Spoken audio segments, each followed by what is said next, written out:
Here's why I'm saying people are overpromising, is people are going to say AI will replace a copywriter. Not a chance. No. AI is going to replace a good copywriter. Right. Okay, it'll replace a bad copywriter. But what it will really do is it's going to make that copywriter get their job done a whole lot faster.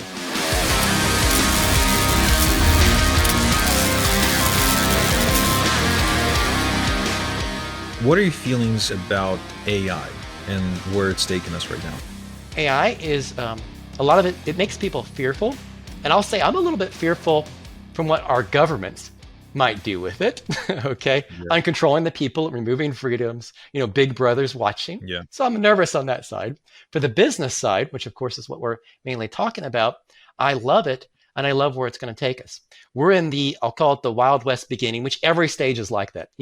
I've now, I don't want to, say this is like everything else, but over the decades, I've seen lots of different trends. Right. In the very beginning, when a trend starts, it's like kind of wild, okay? And everyone's jumping on it. There's a lot of enthusiasm for it. And then it kind of levels off a little bit. Yeah. This is one of those that it's going to only get better and better. Right now, there's a lot of excitement. I think there's a little too much promises of saying how easy it makes everything, okay? Which is, again, always the case from it. But it's going to make our businesses so much easier because it's going to do a lot of the work you don't want to do. Okay, let's stay on topic of list building and marketing, conversion, all things that we talked about. Okay, you can actually go through and you can have it help you come up with your avatar. You can describe a customer to AI now, and it'll help you come back with your avatar. You can have it tell it to write you 100 headlines. I actually did that. I did that for AdWords. I basically said, here's what we're selling, and I need you to come up with 20 AdWords headlines for this keyword or for this keyword group, and it started writing them, and it was really cool. Like, I didn't use all of them, but there were a few nuggets. That's what I say too. So I would say the reason I said 100 here is because I want a whole bunch written. I'm going to immediately probably throw out 80 of them, okay? Because I know marketing, which is why, here's why I'm saying people are overpromising, is people are going to say AI will replace a copywriter. Not a chance. AI is going to replace a good copywriter. Okay, it'll replace a bad copywriter. But what it will really do is it's going to make that copywriter get their job done a whole lot faster. Because I'll say, hey, write me 100 headlines. I'm going to throw out 80 of them. I'm not even going to consider those. Okay? I'm probably going to rewrite the 20 good ones or the 10 good ones that I actually like there. Because, it's always going to miss something. It's not going to get the emotion in well. At the moment, it doesn't get your story in well for copywriting, which you need a story to go along with it. But what it does really well is it creates good outlines for you to use. It can do some of the grunt work. Hey, create a whole bunch of headlines. Hey, write some bullets. I'm going to take them and rewriting them. Because the real job in producing great copy actually comes in the editing stage. Right. And so you can say we have the AI do a lot of the rough draft, and we could even take it this angle. There's a lot of copywriters who've had what they call copy cubs. Okay, that's other beginner copywriters that they teach the basics to. They'll often have the copy cub write the rough draft. Well, what if you did the exact same thing with AI, having the AI help you do the outline, help you do the rough draft for sales copy, for emails, for a book that you want to write, and then you go in and spruce it up with more emotion, with more story, and you just had it do the 80% of the grunt work for you. So you made it whole easy. Now, I'm just talking about today. What's going to happen a year from now, 2 years from now, 3 years from now? I don't know. But I could see what here's the type of thing that I'll see with it. You come up with a really good idea. You then have AI create you an outline for a video. You have it then write the video as you kind of coach it through on writing the video. You edit it a little bit. And then you have the AI produce the video using an avatar of you so that you don't actually have to sit down and shoot the video and produce the whole video for you, because we talk about deep fakes and all the stuff that's out there. It's getting pretty realistic. I would consider that a big time savings of doing cartoon videos or even a deep fake of myself using the script I wrote. Let's save time and let the AI do it.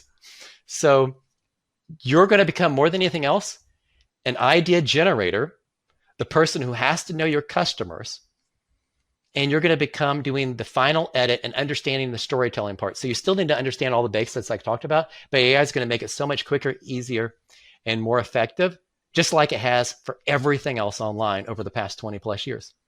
Yeah, I think just like many new things, people still don't really know how to use AI effectively.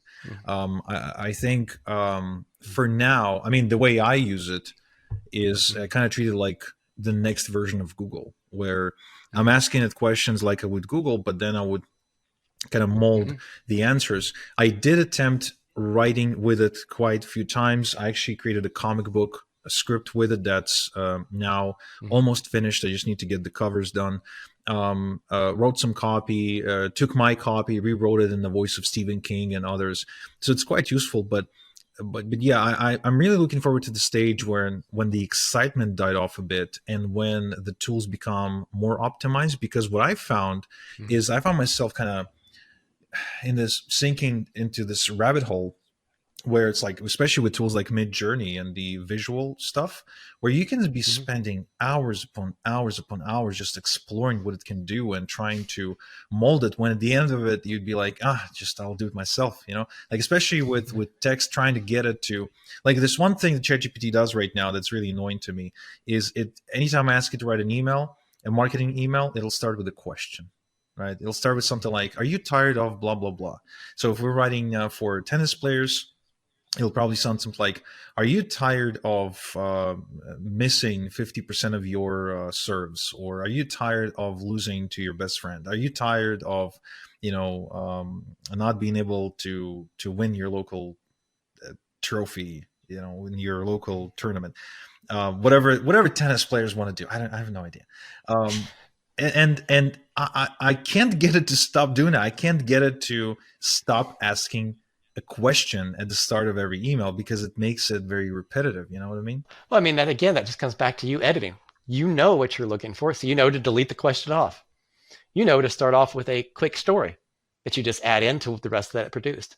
So a lot of this is just knowing how to use it. Like Midjourney, I haven't even went into any of the art or design type tools. That's because I learned pretty early on. Okay, not early enough, but I wasted a lot of times in my early days trying to do designs.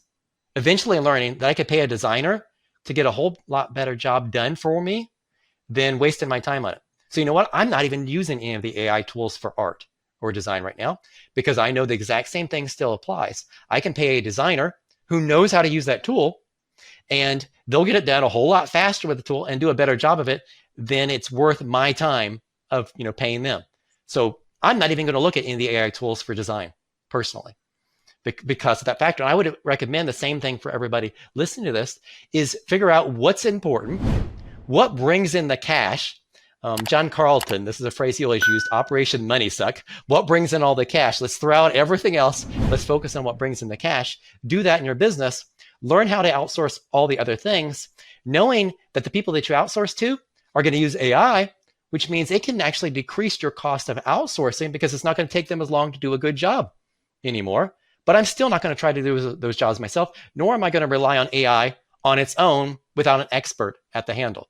Yeah, you're absolutely right. You do need an expert at the handle of any sort of AI. And every now and again, I will watch one of these YouTube videos that's like, the 20 most insane AI tools, and I'll be, getting recommendations for what we could be using, and then I would actually take the ones that I really like, and I'll be suggesting them to our team for any department, whether it's design, video production, or anything else, and kind of trusting that they will do a good job with the software. For example, one thing we do here is we've been experimenting with AI introducing the episode. So we'll use ChatGPT to write the intro, and we'll use a different AI tool to actually speak it out as in my voice.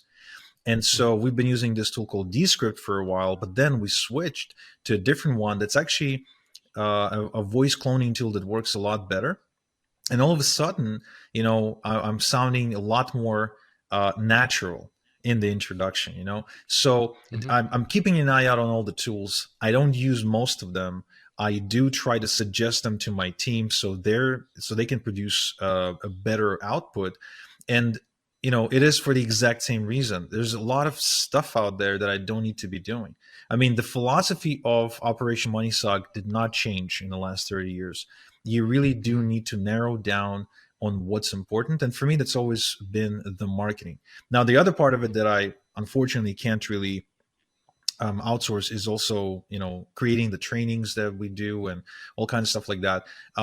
But still, the most important thing that I need to make sure is in place before doing anything else is, are the ads running? Are they converting?